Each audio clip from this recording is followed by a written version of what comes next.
ഈ ബിസിനസ്സിൽ ശരിക്കും പ്രോഫിറ്റ് ആണോ ഇമ്പോർട്ടൻ്റ് അതോ കസ്റ്റമർ സാറ്റിസ്ഫാക്ഷൻ ആണോ ഇമ്പോർട്ടൻ്റ്? ആസ് എ കൺസൾട്ടൻറ്റ് ഞാൻ പറയണമെന്നുണ്ടെങ്കിൽ പ്രോഫിറ്റ് ഇല്ലാതെ നമ്മൾ ബിസിനസ് ചെയ്തിട്ട് കാര്യമില്ല. കാരണം വെച്ചാൽ നമ്മളത് ഒരു കൈൻഡ് ഓഫ് ചാരിറ്റി ആയി പോകും.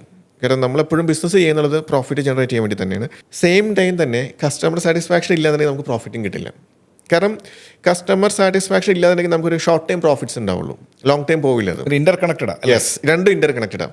ഇതിൽ ഏതെങ്കിലും ഒന്ന് നഷ്ടപ്പെട്ട് കഴിഞ്ഞാൽ ഇപ്പം നല്ല രീതിയിൽ കസ്റ്റമർ സാറ്റിസ്ഫാക്ഷൻ ഉണ്ട്, ഭയങ്കര ഹാപ്പി കസ്റ്റമേഴ്സ് ഉണ്ട്, പക്ഷേ അവർക്ക് പ്രോഫിറ്റ് ഇല്ലാതെ ബിസിനസ് മുന്നോട്ട് പോയില്ല. കാരണം വെച്ചാൽ ഇവർക്ക് പ്രോഫിറ്റ് ഇല്ലാതെ റൺ ചെയ്യാനുള്ള ഫ്യൂൽ ഇല്ല.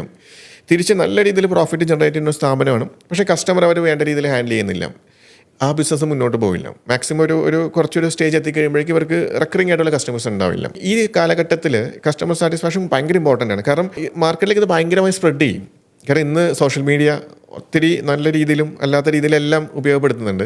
അപ്പോൾ ഒരു കസ്റ്റമറിൻ്റെ ഒരു നെഗറ്റീവ് റിവ്യൂ മുമ്പ് വരുന്നതിനേക്കാളും ഒരു 10 മടങ്ങോ 100 മടങ്ങോ എഫക്റ്റ് ആയിരിക്കും ഇന്നത്തെ കാലഘട്ടങ്ങളിൽ ഒരു സ്ഥാപനത്തിനെ ബാധിക്കുന്നത്. അപ്പോൾ അവിടെയും നമ്മളത് ഈക്വൽ ഇമ്പോർട്ടൻസ്, നമ്മൾ ഒരു പ്രോഫിറ്റിന് നമ്മൾ എത്രത്തോളം ഇമ്പോർട്ടൻസ് കൊടുക്കുന്നുണ്ടോ അതേ ഇമ്പോർട്ടൻസ് തന്നെയാണ് നമ്മളെപ്പോഴും ഒരു കസ്റ്റമറുടെ സാറ്റിസ്ഫാക്ഷൻ നമ്മൾ കൊടുക്കേണ്ടത്.